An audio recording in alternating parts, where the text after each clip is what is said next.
രാഷ്ട്രപതി ഭവനിൽ പോയി സത്യപ്രതിജ്ഞ ചെയ്ത് അധികാരമേറ്റെടുത്ത രംഗം വളരെ വികാരോജ്വലമാണ് എന്ന് ഞാൻ പറയേണ്ടത്.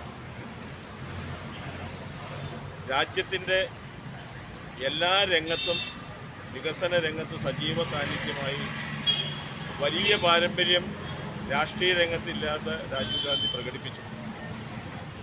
ശാസ്ത്ര സാങ്കേതിക രംഗത്ത് ഇന്ത്യയുടെ വളർച്ച,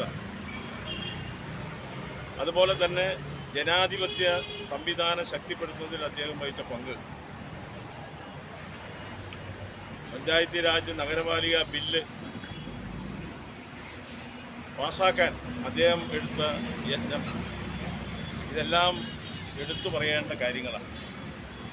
അങ്ങനെ ഇന്ത്യയെ ലോക രാജ്യങ്ങൾക്ക് നേതൃത്വം കൊടുക്കുന്ന ഒരു രാജ്യമാക്കി മാറ്റുന്നതിൽ, ഒരു വികസിത രാജ്യത്തിലേക്ക് മാറ്റാൻ വേണ്ടി രാജീവ് ഗാന്ധിക്ക്, പണ്ഡിറ്റ് ജവഹർലാൽ നെഹ്റുവിനും ഇന്ദിരാഗാന്ധിക്ക് ശേഷം കഴിഞ്ഞു എന്നുള്ളത് നമുക്ക് അഭിമാനകരമായ ഒരു കാര്യം. നേരത്തെ പറഞ്ഞു